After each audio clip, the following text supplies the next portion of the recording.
Beca. O Tribunal de Justiça do Rio de Janeiro expediu hoje um mandado de prisão contra o contraventor Carlinhos Cachoeira. Ele foi condenado a 6 anos e 8 meses de prisão por fraudes na Loteria do Rio. A repórter Denise Parreira foi até o condomínio onde Carlinhos está cumprindo prisão domiciliar e traz os detalhes. Durante a manhã não houve nenhuma movimentação de policiais aqui na porta do condomínio onde o contraventor mora e cumpre prisão domiciliar. A ordem de prisão dele foi emitida nesta terça-feira pela Justiça do Rio de Janeiro, depois de negar o pedido da defesa para que ele cumprisse a pena em casa.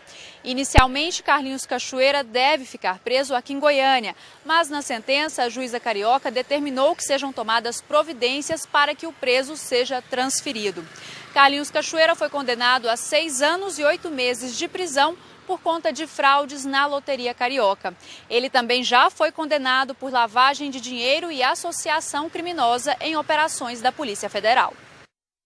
Ontem à noite, mais uma morte no trânsito. Um ciclista foi atropelado por um carro na BR-060 próximo ao anel viário em Aparecida de Goiânia. A vítima morreu no local. 196 km por hora. Essa foi a maior velocidade registrada em pista simples nesse ano pela PRF em Goiás. O flagrante aconteceu ontem na BR-153 em Campo Norte. Segundo a PRF, no local a pista é inclinada, tem problemas no asfalto e é extremamente perigosa.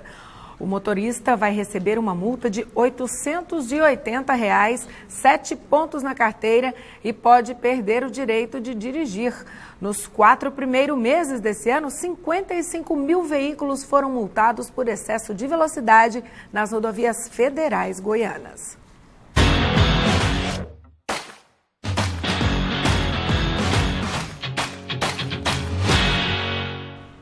Hora de ficar por dentro do que está rolando no mundo do futebol. O Cid Ramos está aqui do lado para falar dos gols da Série B do Brasileirão. E tem também uma decisão importante pela Copa do Brasil hoje. Grêmio e Goiás se enfrentam, não é, Cid Ramos? Boa tarde. Boa tarde, Michele. Boa tarde para todo mundo. Uma boa quarta-feira de futebol para nós goianos aqui.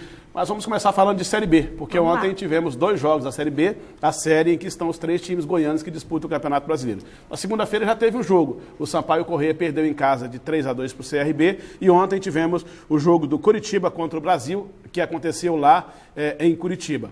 O Curitiba, inclusive, com a vitória, tomou o lugar do CSA no G4. O gol do Curitiba é esse aí que a gente está vendo, o gol foi marcado pelo Ian Sassi.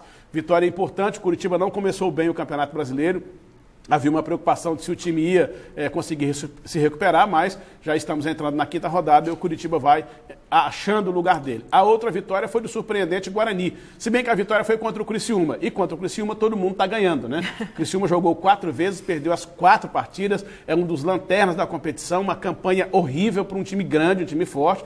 O Criciúma tem história, tem camisa na Série B do Campeonato Brasileiro e começa muito mal, perdeu mais um jogo. E o que é mais surpreendente, num campeonato em que na primeira rodada um time, o CRB no caso, trocou de técnico porque perdeu um jogo, o Argel Fuchs, que é o treinador do Criciúma, já perdeu 4 e continua lá. A diretoria ontem garantiu que ele permanece lá, pelo menos até a próxima rodada. Mas pelo menos CRB, até apesar de ele estar lá na lanterninha, parece que ele vai dar trabalho. Hein, o CRB que também. O futebol do time parece que se encontrando. A troca do técnico foi boa para o CRB, que aos pouquinhos vai se recuperando, vai se encontrando. E agora vamos falar então do jogo que tem hoje, Copa do Brasil? Hoje, Copa do Brasil, Goiás enfrenta o Grêmio às 7h30 da noite, lá na Arena do Grêmio em Porto Alegre. Michele? Ufa pro Goiás. O Goiás perdeu o jogo de 2-0 aqui, está em grande desvantagem. O Grêmio pode perder o jogo por 1-0, se por acaso, a gente está vendo aí as imagens do treino de ontem, lá em Porto Alegre já o Goiás está treinando lá no campo do Internacional, no gigante da Beira Rio. E, Michele, é preciso dizer o seguinte, eu já falei isso hoje pela manhã, eu já vi muita coisa em futebol. E dizem que futebol, alguns para traçar termo comparativo, é muito parecido com dinheiro, diz que não suporta desaforo. E o futebol tem uma coisa muito interessante, o futebol não aceita quando um adversário menospreza o outro. E o Grêmio está menosprezando o Goiás. O Goiás está num momento muito ruim, está nas últimas colocações do Campeonato Brasileiro, faz uma campanha terrível, horrivelmente ruim. Mas uma hora vai ganhar, né? Uma hora vai ganhar. E aí o que acontece? Desconhecendo a camisa que o Goiás tem, o Grêmio coloca hoje em campo um time totalmente reserva, apenas um jogador titular, que é o Ramiro, e o Ramiro só vai jogar por uma razão, porque no sábado o Grêmio tem o jogo mais importante que ele faz todo ano, que é o Grenal, um dos maiores jogos do Brasil. O jogo Grêmio Internacional acontece no sábado pelo Campeonato Brasileiro. O Grêmio poupa os jogadores titulares todos e vai botar o Ramiro apenas porque o Ramiro está suspenso do Brasileiro, não pode jogar contra o Inter. Está colocando um time razoável em campo para jogar contra o Goiás? Está, é verdade, mas não pode menosprezar. Olha, só o Ramiro, estou olhando aqui a escalação, Paulo Vitor, Madison, Bressan, Michel, Marcelo Oliveira, Jailson, Ramiro, Cícero, Tony Anderson, Maxwell e Jael. Time totalmente alternativo. O Goiás também vai ter algumas novidades. Pode ser que troque o goleiro, o Marcelo Rangel deve sair para entrar o Marcos. O Marcelo tem falhado muito nos últimos jogos. Vai entrar o André Krobel, que é um jogador que disputou o Campeonato Goiano pelo Iporá, e pode ser que entre também o Gilberto Júnior para começar jogando, e tem uma novidade, o Samuel, um garoto da base que vai começar jogando. O técnico que vai dirigir o time é o Augusto, que é das categorias de base. O Ney Franco não vai dirigir o time, ainda contratado no domingo passado. O Ney Franco vai apenas assistir o jogo, e quem vai dirigir o time é o Augusto. E o Augusto vai dar uma chance para um jogador que ele conhece muito, o Samuel.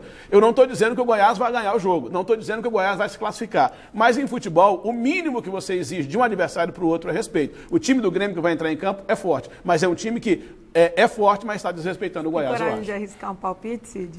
É muito difícil dizer, Michele. O Goiás, situação do jeito que está? O que você disse é uma coisa que de vez em quando acontece em futebol, surpresas inimagináveis, né? Mas não é nem a questão da qualidade do futebol. O que eu digo é a questão da falta de respeito. Lá no Rio Grande do Sul, estão dizendo assim, o Grêmio faz esquenta para o Grenal. Grêmio coloca time reserva para poupar o time que vai golear o Internacional. Então, assim, é preciso ter muito cuidado com isso. Desrespeito é uma coisa que no futebol... Amanhã a gente vai contar aqui o que virou, né? Espero que seja uma história boa para o Goiás. Eu também. Então, e hoje tem mais um jogo também pela Copa do Brasil. América de Minas Gerais e Palmeiras jogam, só que Goiás e Grêmio já é o segundo jogo, o América contra o Palmeiras é o primeiro.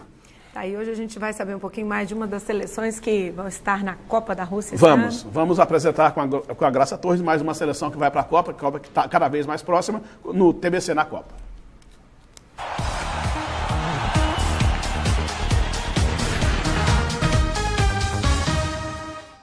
O TBC na Copa de hoje chega com a seleção da Bélgica, mais conhecida como os Diabos Vermelhos. Muita atenção com essa jovem e talentosíssima seleção belga de futebol, gente, que conta com jogadores rápidos e que atuam em grandes times do futebol europeu. A equipe passou com tranquilidade pelas eliminatórias da Europa e promete fazer uma grande campanha nessa Copa da Rússia. A Bélgica é uma das 14 seleções europeias classificadas para a Copa do Mundo de 2018. A vaga foi conquistada com tranquilidade no Grupo H das eliminatórias da Europa. Foram 9 vitórias e 1 empate em 10 jogos e 28 pontos conquistados, com 43 gols marcados e apenas 6 sofridos. O Mundial deste ano será sua 13ª participação em uma Copa do Mundo. E seu melhor resultado foi em 1986, no México, onde a Bélgica chegou até a semifinal.